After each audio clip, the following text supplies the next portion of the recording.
Muy bien. Nuevamente, buenas noches con todos hermanos. Vamos a dar inicio a nuestra charla de esta noche acerca de la ascensión del Señor.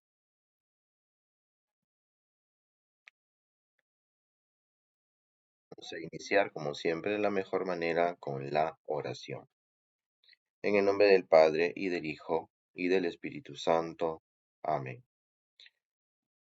Te adoramos, alabamos y bendecimos, Señor Dios nuestro, que nos reúnes en esta noche para compartir tu palabra y enseñanzas en torno a la celebración, la solemnidad de la Ascensión del Señor, que como iglesia hemos compartido, hemos celebrado el día de ayer. Te pedimos, Señor, que envíes tu Espíritu Santo sobre cada uno de nosotros, que Él abra nuestra mente y corazón para acoger todo lo que tú nos quieras transmitir. Ayúdanos a comprender, Señor, estos misterios que se relacionan directamente con nuestra salvación, con la vida eterna a la cual tú nos llamas. Vamos a encomendarnos a ti con oración que Cristo, tu Hijo, que ha resucitado y ascendido al cielo, nos ha enseñado. Padre nuestro que estás en el cielo, santificado sea tu nombre. Venga a nosotros tu reino. Hágase tu voluntad en la tierra como en el cielo. Nos doy nuestro pan de cada día. Perdona nuestras ofensas como también nosotros perdonamos a los que nos ofenden. Deja caer en la tentación y líbranos del mal. Amén. Madre Santísima Virgen María, pedimos siempre tu intercesión y ayuda. Llévanos hacia tu Hijo Jesús. Dios te salve María, llena eres de gracia, el Señor es contigo. Tú eres entre todas las mujeres, y bendito es el fruto de tu vientre Jesús. Santa María, Madre de Dios, ruega por nosotros pecadores, ahora y en la hora de nuestra muerte. Amén. Gloria al Padre, y al Hijo, y al Espíritu Santo, como en el principio, ahora y siempre, por los siglos de los siglos. Amén. En nombre del Padre, y del Hijo, y del Espíritu Santo. Amén. Bien, hermanos, vamos a continuar entonces con la presentación acerca de la ascensión del Señor. Entonces tenemos esta diapositiva que nos presenta, que vamos a ir desarrollando progresivamente todo lo que implica esta celebración tan importante de nuestra fe. Bien, entonces recordemos que estamos todavía en el tiempo litúrgico de Pascua, ¿sí? Ya estamos en la última semana, ¿sí? Este domingo que viene celebraremos Pentecostés y con eso cerraremos este tiempo tan especial de la Pascua. Entonces, bueno, vemos allí en imagen una pintura que busca representar la ascensión del Señor, ¿no? Jesús, ya resucitado, glorioso, triunfante, finalmente asciende a los cielos para complementar esa glorificación que ya ha recibido desde la resurrección. Y de hecho vamos a ver que hay una pequeña distinción, por decirlo de alguna manera, entre Jesús resucitado y Jesús que ya va a ascender al Padre. ¿Sí? Vamos a hablar un poquito acerca de eso también. Entonces,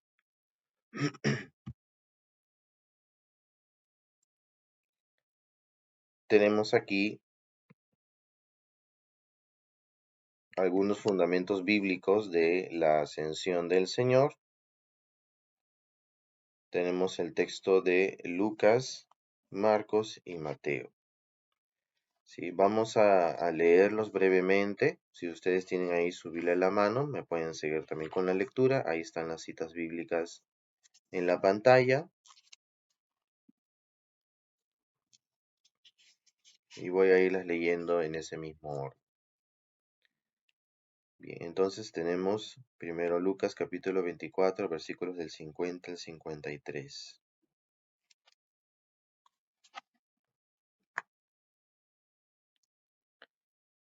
que nos dice: los sacó hasta cerca de Betania, y alzando sus manos los bendijo. Y mientras los bendecía, se separó de ellos y fue llevado al cielo. Ellos, después de postrarse ante él, se volvieron a Jerusalén con gran gozo y estaban siempre en el templo bendiciendo a Dios. Bien, tenemos este primer texto del Evangelio de Lucas que nos muestra dos acciones fundamentales, ¿no? Jesús los bendice a los apóstoles, a los discípulos, y luego se separa de ellos para ser elevado al cielo, ¿sí? Es lo que nos presenta Lucas. El texto de Marcos ya lo hemos leído en la oración. El texto de Marcos es particularmente interesante porque además de mencionar de que Jesús es elevado al cielo, él agrega algo más. Jesús se sienta a la diestra del Padre, a la derecha del Padre, ¿sí? Esos dos elementos que forman parte de este misterio de la ascensión del Señor, vamos a ir profundizando poco a poco el día de hoy. Y luego tenemos el texto de Mateo 28, que nos da bastante detalles, sobre todo en los momentos previos a la ascensión del Señor. O sea, ¿qué hace Jesús antes de ascender? ¿Qué enseñanza, qué mandato les deja Jesús a sus apóstoles especialmente, y en general a los discípulos, antes de elevarse al Padre? ¿Sí? Entonces voy a leerlo desde el 18, ¿sí? Que dice, Jesús se acercó a ellos y les habló así, me ha sido dado todo poder en el cielo y en la tierra. Vayan pues y hagan discípulos a todas las gentes, bautizándolas en el nombre del Padre, y del Hijo, y del Espíritu Santo, y enseñándoles a guardar todo lo que yo les he mandado. Y he aquí que yo estoy con ustedes todos los días hasta el fin del mundo. Aquí vemos que Mateo no menciona literalmente, explícitamente, el acto de la ascensión, ¿no? Que Jesús se eleva o es elevado, y menos que se sienta a la diestra del Padre, ¿no? Mateo se centra más en lo que Jesús dijo antes de ascender, ¿no? Y nos deja pues una enseñanza crucial, porque nos habla de la triple función de la iglesia, ¿no? Esta función que está directamente relacionado con la misión. La iglesia ha sido enviada a evangelizar, a anunciar a Cristo. ¿Y cómo lo va a hacer? Ahí viene esa triple función, ¿no? La triamunera se le llama también. Ese ejercicio de enseñar, de santificar y de regir o pastorear, ¿verdad? Entonces aquí encontramos esa enseñanza fundamental en el texto de Mateo, ¿sí?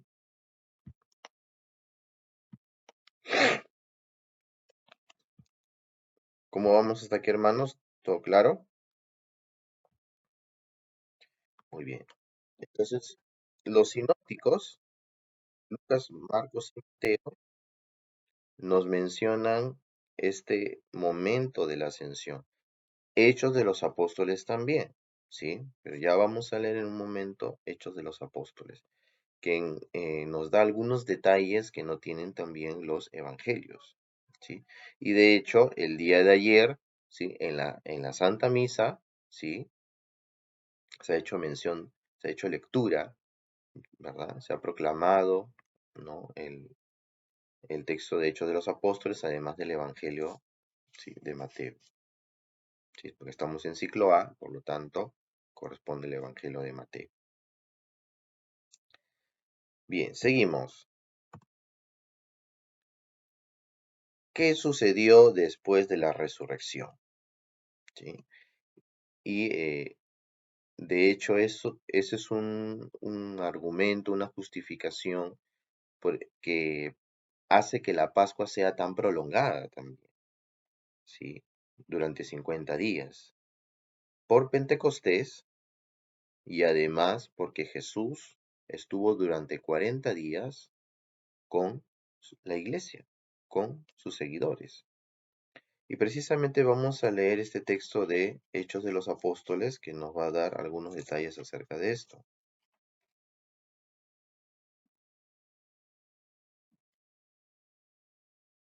Entonces vamos a Hechos capítulo 1, versículos del 1 al 5.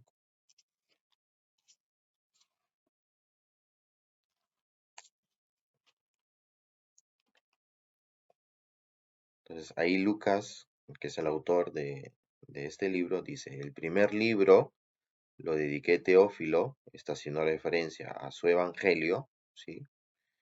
A todo lo que Jesús hizo y enseñó desde el principio, hasta el día en que después de haber dado instrucciones por medio del Espíritu Santo a los apóstoles que había elegido, fue levantado a lo alto.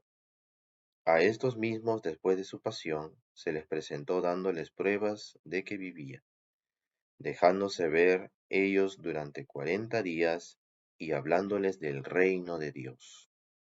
Mientras estaba comiendo con ellos, les ordenó, no se vayan de Jerusalén, sino aguarden la promesa del Padre, que han oído de mí.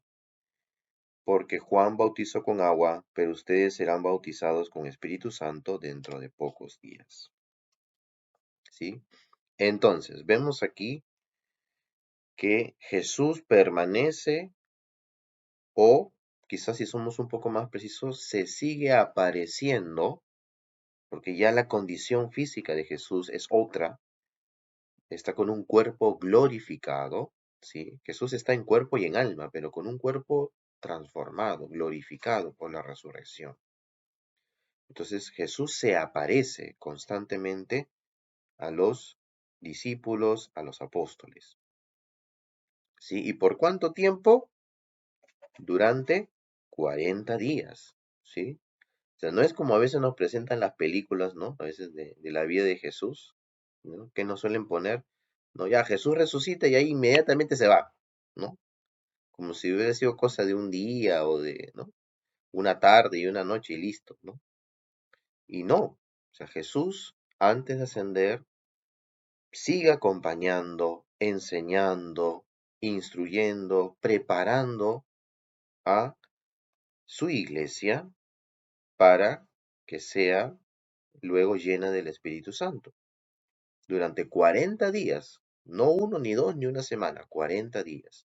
Por eso es que la iglesia celebra 40 días después de la resurrección, celebra la solemnidad de la ascensión del Señor, ¿sí? La solemnidad que hemos celebrado el día de ayer.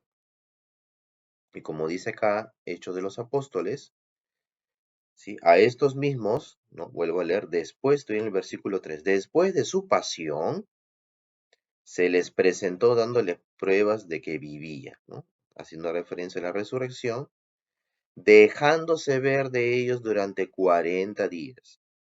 Jesús se aparece y se deja ver durante 40 días, hablándoles del reino de Dios. O sea, Jesús sigue profundizando, sigue enseñándoles acerca del reino de Dios, todas las enseñanzas que él ha recibido del Padre y que a su vez él le transmite a sus apóstoles y discípulos.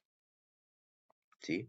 Entonces, incluso hay un pasaje muy bonito que nos da el Evangelio de Juan, capítulo 21, todo el capítulo 21 de Juan, que es un relato post-resurrección. O sea, Jesús no solamente se aparece en el cenáculo cuando resucita, ¿no? Y los bendice, les da la paz. Incluso en Juan nos presenta que hay un primer envío del Espíritu Santo, ¿no? Y los apóstoles, los discípulos se emocionan con el Señor, ¿no? Incluso el episodio de Tomás, que lo leímos el segundo domingo de Pascua, ¿no? De la Divina Misericordia, ¿no? O sea, hubo más cosas, hubo más apariciones. De hecho, San Pablo nos habla en sus cartas que Jesús se le apareció a Pedro. Los evangelios no lo narran, no narran ese episodio, pero Jesús se aparece a Pedro, solamente a él. Es casi seguro también, y de hecho hay algunas tradiciones, no de la Escritura, que hacen mención de que Jesús también se aparece a su madre, la Santísima Virgen María, que prácticamente queda darlo por hecho, ¿no? Pero la Escritura no lo menciona, ¿no? Y este capítulo 21 de Juan nos presenta un relato post-resurrección en el que Jesús se aparece ya no solamente dentro de una casa, sino fuera, ¿sí? Los discípulos están pescando y de pronto ven a un hombre que le dice, muchachos, ¿han pescado algo? No, miren, tiren la red para el otro lado. Y en ese momento no sabían quién era, hasta que Juan, el discípulo amado, se da cuenta, es el Señor. Pedro voltea y ahí nomás se lanza al agua, ¿no? Dice la escritura que Pedro estaba en paños menores, ¿no? Igual se lanzó al agua, por no decir desnudo, ¿no? Entonces, y ahí Jesús tiene un nuevo encuentro con Pedro, con Juan, con otros discípulos también que los acompañaban, y tienen una cena, ¿no? Con pescado, ¿no? Con pan. Jesús hace una nueva multiplicación o mejor dicho, una pesca milagrosa, ¿sí? Pero ya resucitado, ¿sí? Juan es el único evangelio que nos presenta un milagro de Jesús después de resucitado, ¿sí? Entonces ahí es el famoso episodio del encuentro entre Jesús y Pedro. Pedro, me amas, sí, Señor, tú sabes que te quiero, ¿no? 3 veces, ¿no? Pues ahí Pedro reconoce que todavía le falta para amar a Jesús. Lo quiere, pero aún le falta llegar a esa caritas que Jesús le pide, ¿no? Que en griego, Jesús le pregunta en griego, eh, el griego agapein o agapán, amor, ¿me amas? Pero Pedro responde con otro verbo en griego que es fileo. Señor, yo te quiero, ¿no? Yo sé que tú me estás pidiendo más, pero todavía no llego a ese amor que tú me estás pidiendo, ¿sí? Entonces, y Jesús le anuncia que llegará el momento en que él tendrá que dar su vida y ahí demostrará que finalmente ya no solamente quiere a Jesús, sino que también lo ama. Bien, entonces vemos que durante 40 días el Señor se sigue apareciendo a los apóstoles y discípulos del Señor.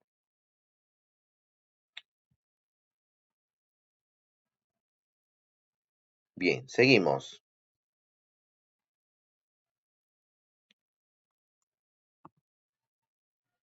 Entonces, nos enseña el credo de nuestra fe, ¿no? Que Jesucristo subió a los cielos y está sentado a la derecha de Dios Padre Todopoderoso, ¿verdad? Entonces, esta es enseñanza doctrinal, ¿sí? Es dogma de fe, es una doctrina firme y certera. Todo lo que está en el credo es doctrina de fe que todo católico debe creer. Entonces, y aquí vemos las dos partes que mencionábamos. Por un lado está que Jesús sube a los cielos, ¿sí? La ascensión propiamente dicha, o estrictamente hablando, y luego que se sienta a la derecha de Dios Padre, ¿sí? Vamos a explicar ambos aspectos que forman parte de este misterio de la ascensión del Señor.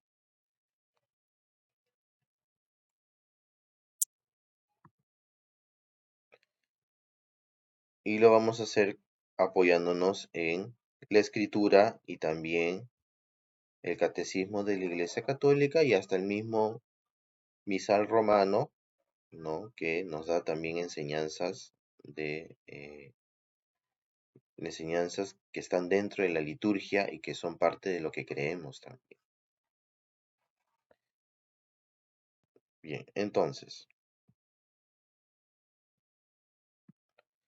Juan 20:17, ¿sí? Vamos a leer ese texto de Juan capítulo 20, versículo 17.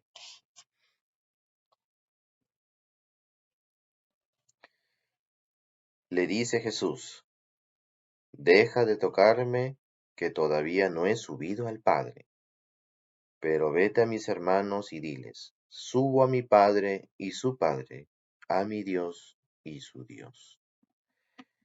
Este texto nos habla del encuentro que tuvo Jesús con María Magdalena ya resucitado, ¿no? La primera persona que ve a Jesús resucitado, María Magdalena. Entonces, ¿qué nos indica teológicamente este texto? ¿Sí? Porque estamos ya en la teología de la ascensión. Indica una diferencia de manifestación entre la gloria de Cristo resucitado y la de Cristo exaltado a la derecha del Padre. Entonces, este texto hace una distinción muy sutil entre Cristo que ha sido glorificado por la resurrección y Cristo que será glorificado en la ascensión. Muy interesante, ¿no? Y esta es enseñanza del Catecismo de la Iglesia Católica. Dice, el acontecimiento a la vez histórico y trascendente de la ascensión marca la transición de una a otra, es decir, de Cristo resucitado hacia Cristo ascendido, ¿sí? Por eso Jesús le dice a María Magdalena, no me toques porque todavía no he subido al Padre. Entonces, ¿qué está diciendo Jesús con eso? Entonces, está diciendo que aún falta un paso más, ¿sí? Falta todavía una acción, completar un misterio, ¿sí? O realizar un misterio para completar finalmente toda la obra que le ha sido encargada, que es la ascensión. Por eso es que, por ejemplo, el Concilio Vaticano II, ¿no? En sus distintas constituciones y documentos, por ejemplo, Dei Verbum, Sacrosanctum Concilium, hace mención de la pasión, muerte, resurrección y ascensión del Señor, ¿no? Cuando estamos en el trido pascual, es pasión, muerte y resurrección. Y 40 días después, ¿no? Como ayer, la ascensión, ¿verdad?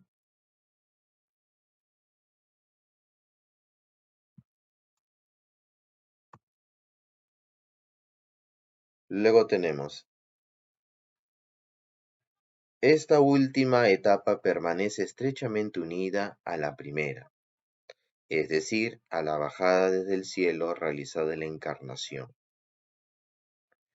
Solo el que salió del Padre puede volver al Padre, Cristo.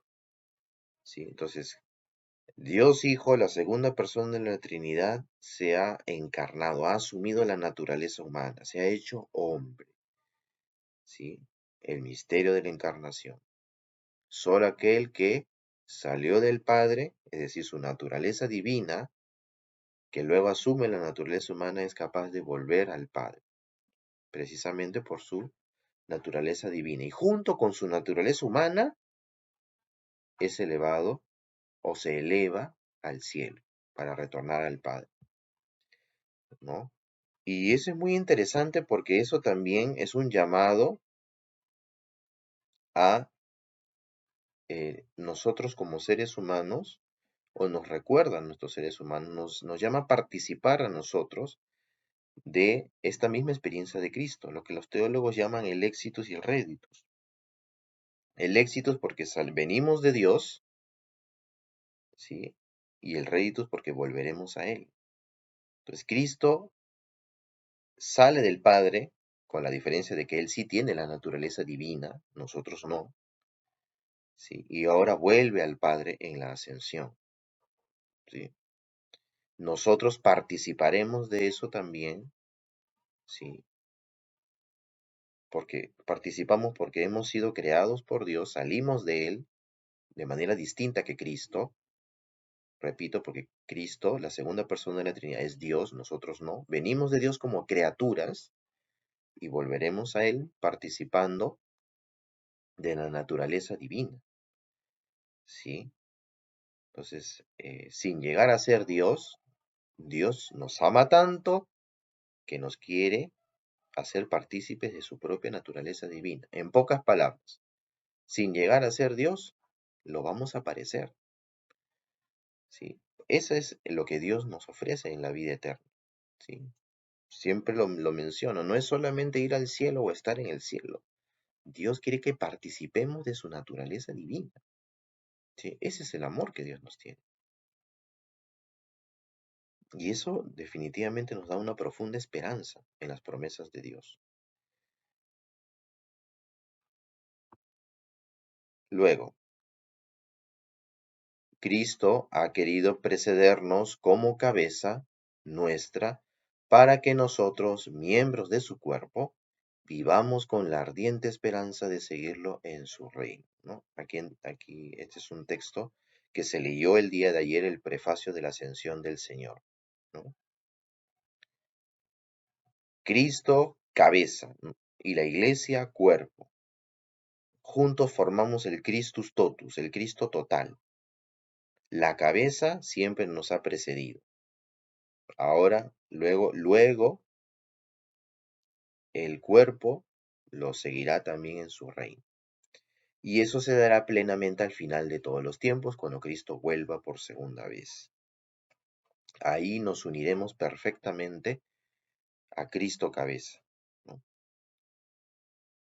Entonces, de igual manera, y lo enseña también la iglesia en el catecismo, igual la iglesia tendrá que pasar también siguiendo a su Señor como su cuerpo místico, como su esposa, tendrá que seguirlo en su pasión, muerte, resurrección y también expresando la ascensión en nuestra ida definitiva hacia el reino de Dios. ¿Sí? Entonces, la iglesia también vivirá su Pascua como el Señor.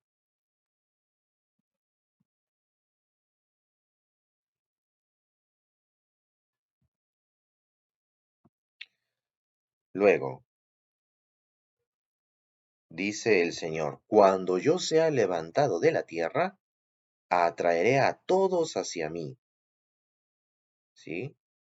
Eso está en el Evangelio de Juan. Siempre Juan el más profundo. Entonces, ¿a qué está haciendo referencia el Señor? A que va a ser levantado en la cruz. ¿Sí? Ya había hecho mención también en el capítulo 3 del Evangelio de Juan, cuando tiene su diálogo con Nicodemo. ¿Sí? Así como Moisés elevó la serpiente en el desierto, ¿no? La serpiente de bronce que está en el libro de los Números, así el Hijo del Hombre será elevado. ¿Sí? Y eso será para salvación. Entonces acá vuelve a mencionar Jesús que va a ser elevado, levantado de la tierra. ¿A qué hace referencia esencialmente? A la cruz, centro de la redención de la humanidad. ¿Sí? Pero también está anunciando la elevación al cielo, la ascensión, ¿sí? Que será esa elevación última que tendrá el Señor. No tiene el peso, vamos a decir, del sacrificio en la cruz, pero nos está dando un anuncio, una promesa muy importante que la vamos a ver al final, ¿sí? Al final de esta presentación, esa promesa que guarda la ascensión del Señor, ¿sí? Y aquí estamos en el número 662 del Catecismo de la Iglesia Católica.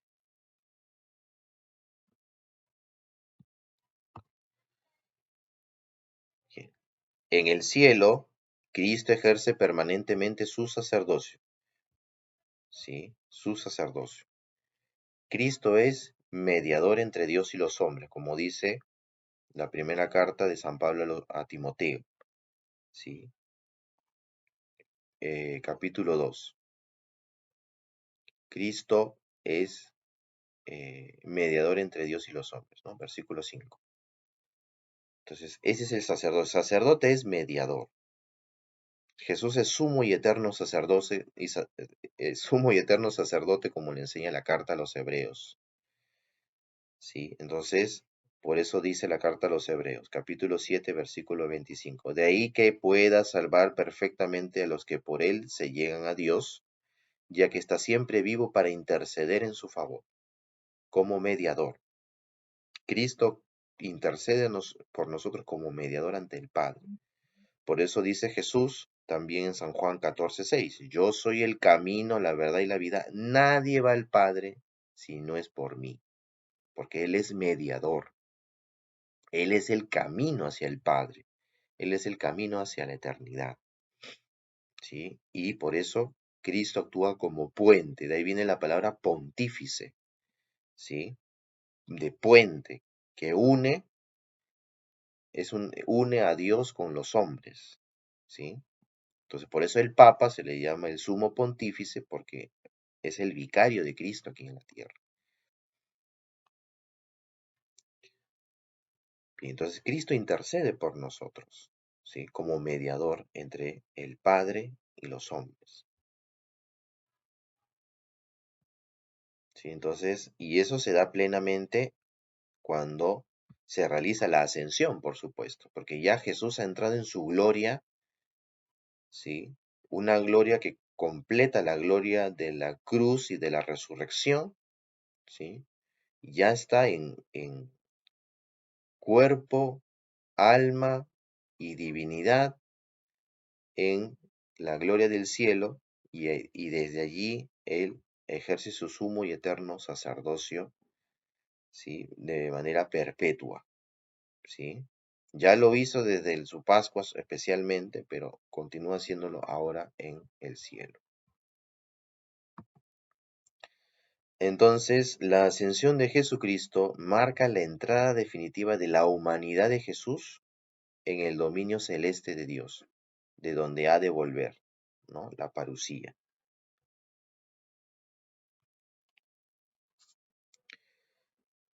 Aunque mientras tanto lo esconde a los ojos de los hombres. Es decir, Jesús está en el cielo en cuerpo y alma, ¿sí? Como se diría eucarísticamente cuerpo, sangre, alma y divinidad, ¿sí? Jesús está así en el cielo, pero no lo podemos ver, ¿verdad? Ni los astronautas, pues, que han ido, ¿no?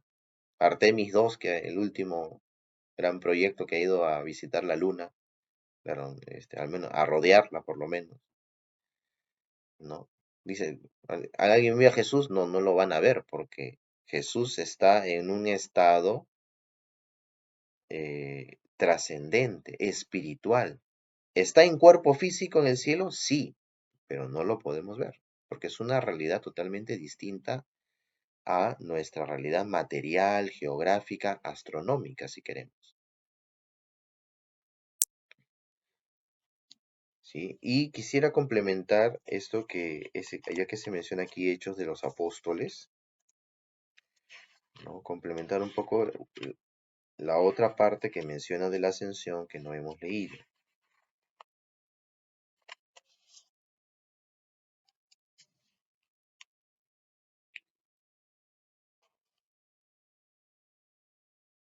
Y estoy en el versículo 9, capítulo 1, versículo 9 de Hechos de los Apóstoles, que dice, y dicho esto, fue levantado en presencia de ellos, ¿sí? Está hablando de la ascensión, por supuesto, y una nube le ocultó a sus ojos, ¿sí?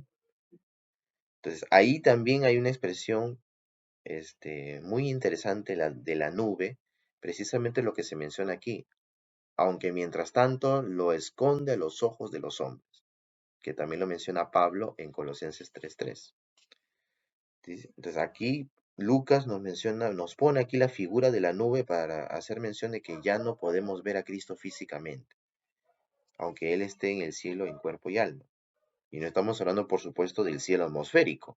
Estamos hablando del cielo como una realidad espiritual que trasciende la materia. ¿Sí? Como ellos estuvieran mirando fijamente al cielo mientras él se iba, se les presentaron de pronto dos hombres vestidos de blanco que les dijeron, Galileos, ¿por qué permanecen mirando al cielo?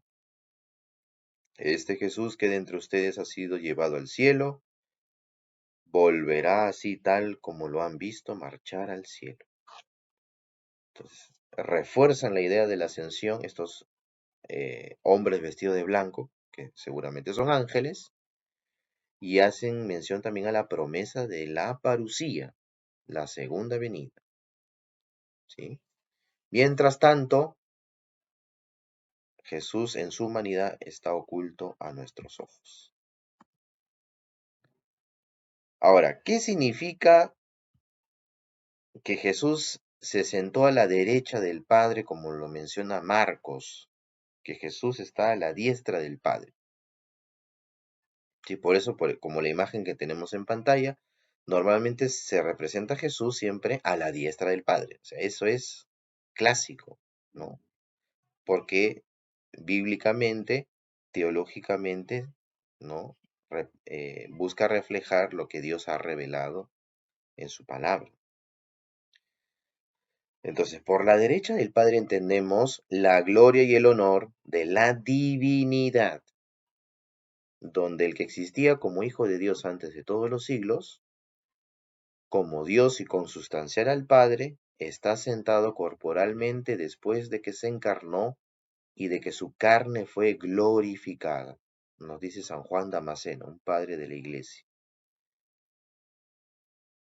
¿sí? Entonces, ¿qué significa este texto que nos, por ejemplo, Marcos nos menciona que se sienta a la derecha del Padre? Está hablando de la divinidad de Jesús, que tiene la misma naturaleza del Padre, por eso dice consustancial, la misma sustancia, la misma esencia divina, ¿sí? Pues Jesús es divino como el Padre, y por eso se sienta a su diestra, ¿sí? Y lo hace ahora no solo espiritualmente, antes de la encarnación el Hijo seguramente estaba a la diestra del Padre, pero solo de manera espiritual. Ahora está en forma espiritual y material, corporal, en la carne, en la humanidad.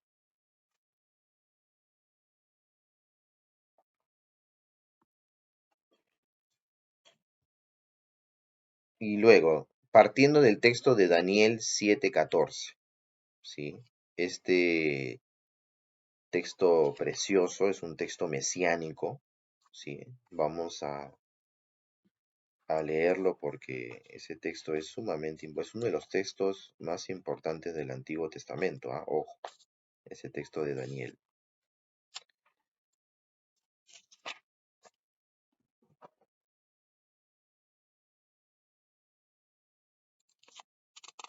Sí, que incluso parte desde el versículo 13, pero vamos a leer el 14 para no hacerlo muy extenso.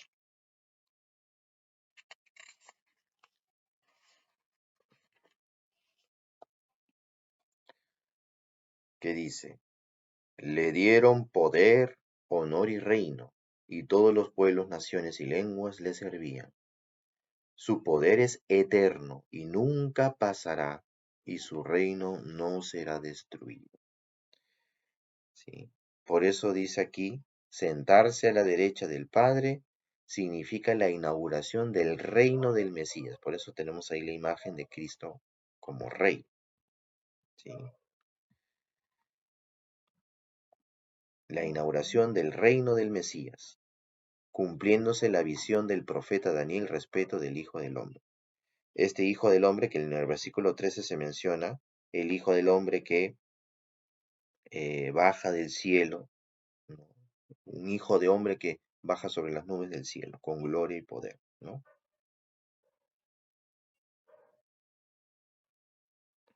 Y que ese texto hace referencia a la encarnación número 1 y número 2 también a la parucía, a las dos venidas de Cristo. ¿Sí? Y el versículo 14 hace referencia a ese reino mesiánico que se inaugura sobre todo desde la ascensión, porque ya Cristo ha completado su glorificación al elevarse al cielo y sentarse a la diestra del Padre. Muy bien, ya estamos entrando en la recta final. Con esto vamos a ir cerrando.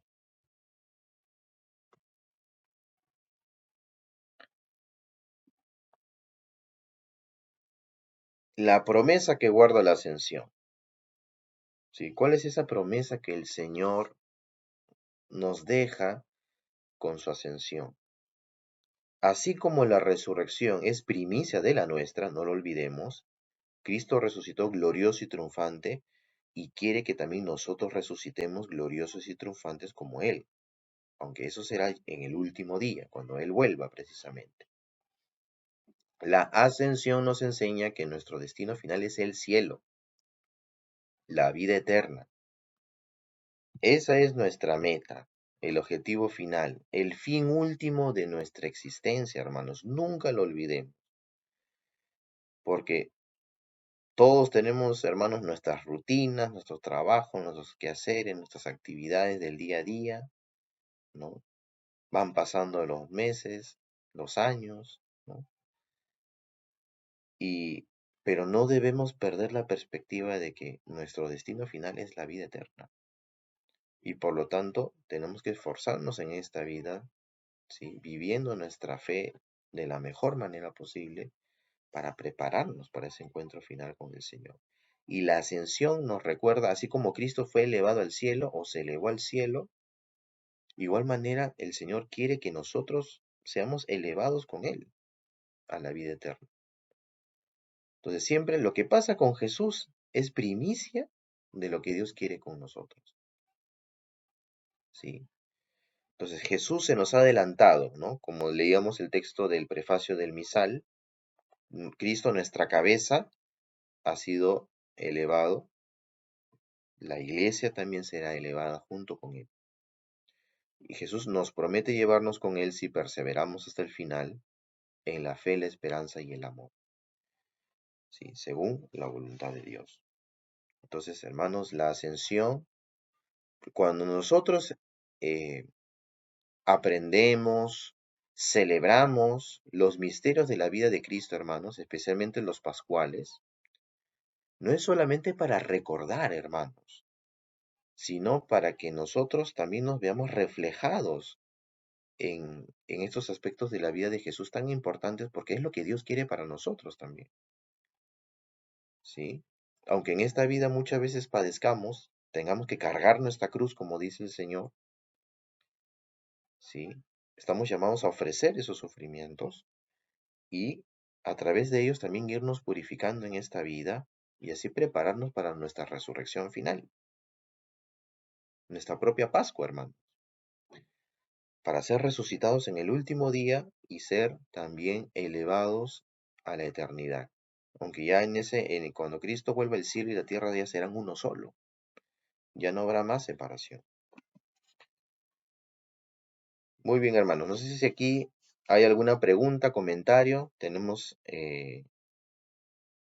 algunos minutos todavía, no sé si hay alguna pregunta de parte de ustedes. Buenas noches, hermano.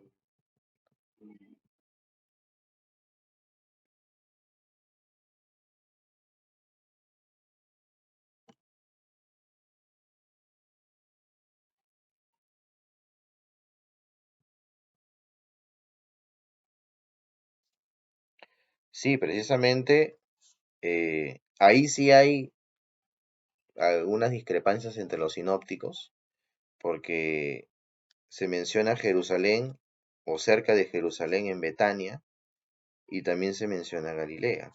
Sí, por ejemplo, el que menciona eh, Lucas menciona cerca de Jerusalén, ¿no? Aquí está, cerca de Betania, ¿no? Capítulo 24, versículo 50, ¿no? Lo sacó hasta cerca de Betania, que es cerca de Jerusalén, ¿sí? De donde eran Lázaro, Marta y María, ¿sí? Luego vamos a Marcos. ¿Qué nos dice Marcos?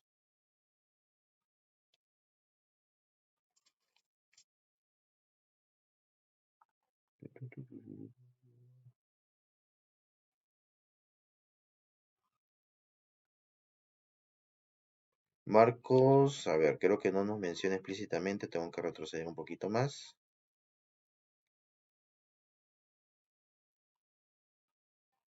No menciona Marcos explícitamente dónde estaban, sí, pero el que sí menciona Galilea es Mateo,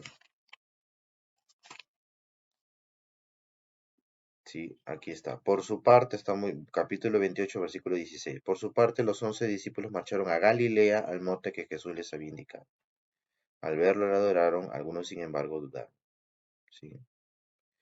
Entonces, solamente hay que especificar que en Mateo no se menciona directamente la ascensión del Señor. Solo menciona que les da el mandato misionero, ¿no? Pero lo hace en Galilea. Lucas menciona que es cerca a Betania, en Judea, ¿sí?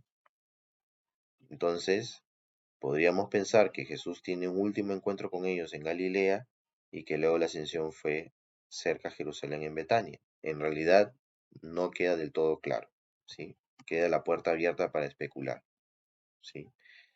Pero Mateo menciona Galilea, que es al norte, la región del norte, y Lucas menciona a Betania, que está en la región de Judea, que es al sur, ¿sí? Bien, ¿alguna otra pregunta?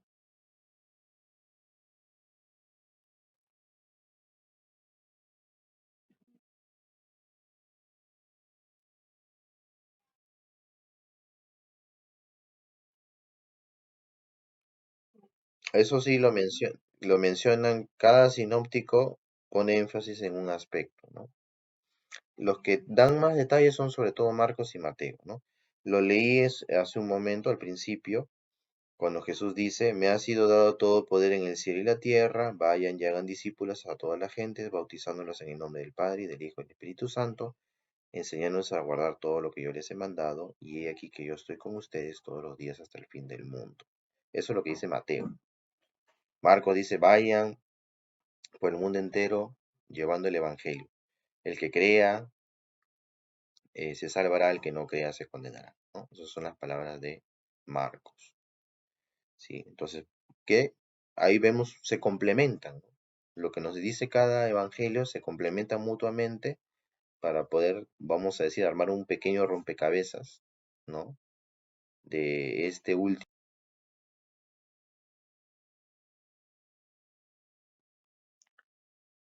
Finalmente, estimados hermanos, los invitamos a suscribirse a este canal de Cateología, apretar la campana en la opción Todas, darle me gusta al video, compartirlo y comentar o hacer preguntas.